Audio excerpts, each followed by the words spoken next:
Water is precious. It is the source of life. In most industrialized countries, clean water comes from the tap. Many developing countries, however, have difficulties ensuring a solid supply of clean drinking water. This is a major obstacle to development. But why is it so crucial to improve the water infrastructure in developing countries? In which areas does water play a special role? And what are the biggest problems?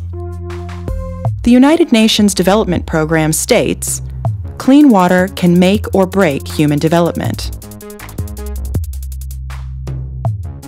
Access to clean, fresh water has been given the status of a human right.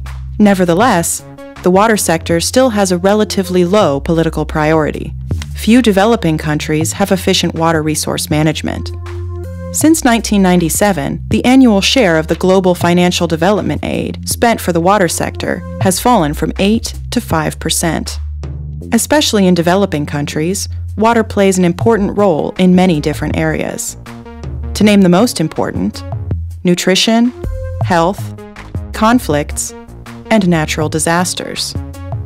These areas are interrelated and influence each other.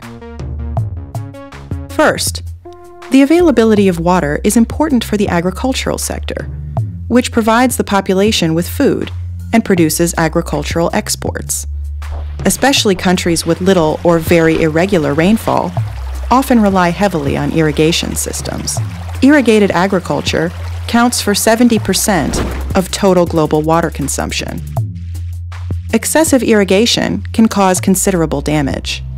For example, by the large-scale cultivation of water-intensive crops for the export markets. An example: the Aral Sea was once the fourth largest freshwater lake worldwide. The countries Kazakhstan and Uzbekistan then started to take huge amounts of water from its tributary rivers in order to irrigate their cotton fields. Since the 1960s, the Aral Sea has shrunk by nearly 75%. It has lost 90% of its water and become very salty due to the low water exchange. The remaining water is contaminated by pesticides that wash out of cotton farms. The destruction of the Aral Sea is considered one of the largest man-made disasters in the world. Second, the supply of clean, fresh water is very important for the health system. And what is often forgotten, a functioning sewage and sanitation system is crucial for acceptable hygiene conditions.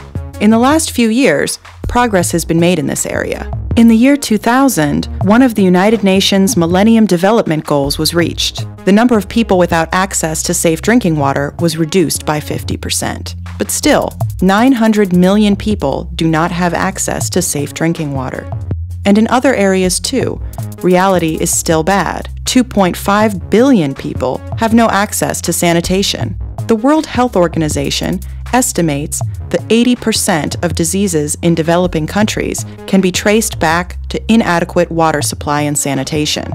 UNESCO estimates that about 5,000 children die every day as a result.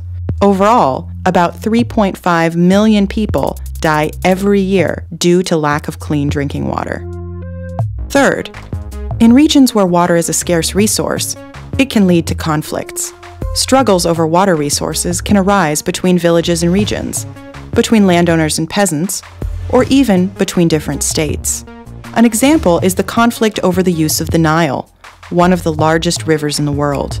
The majority of the Nile water comes from the Blue Nile, which originates in Ethiopia. An old agreement from the colonial period allows Egypt and Sudan the use of most of the Nile's water. Ethiopia, a poor country with regular famines, wants to build an agricultural irrigation system. Egypt fears a decrease of Nile water and tries to prevent Ethiopia from doing so, even with military threats. However, the example of the Nile conflict also shows opportunities for international cooperation in the water sector. The countries along the river have formed the Nile Basin Initiative in order to find ways to organize the use of its water without conflict. Fourth, water is not always a blessing. 3/4 of all natural disasters are directly or indirectly related to water, such as floods and tsunamis. Human intervention, especially altering the natural landscape, is an important factor as well. 3 important examples: the straightening of rivers, deforestation, particularly of mangrove forests along the coast, and poor coastal protection. Experts believe that such water-related natural disasters will intensify due to climate change. 3 main problems can be observed. First, the overuse of water through inefficient irrigation systems and waste, population growth, and changing consumer behavior of the world's population. People are eating more and more meat. Compared to vegetable products, animal products require much more water to produce. 2,500 liters of water are required to grow a kilogram of rice. 1 kilogram of beef requires 15,000 liters. Such water-intensive products are often exported from developing and emerging countries to industrialized countries. Second, water pollution. In industrialized countries, the main problem is agriculture. Groundwater quality can be reduced by inputting large quantities of pesticides and chemical fertilizers. In developing and emerging countries, the absence of any wastewater management is usually critical. In developing countries, 90% of urban wastewater pours untreated into rivers, lakes, or the sea. Third, inadequate management. Problems in the water sector are rarely a political priority. At the national level, it is the lack of efficient, integrated, and sustainable water resources management. At the international level, there is often no effective instrument for cooperation to sustainably use water resources that cross borders. We can see the water sector is a complex system with very different areas of concern. Numerous problems add up to a significant obstacle to development, especially for the poorest countries. Its political priority on the international and the national level does not reflect the importance of this issue. This has to change, since the pressure on the world's water resources will only increase in the coming years with growing populations and intensification of use.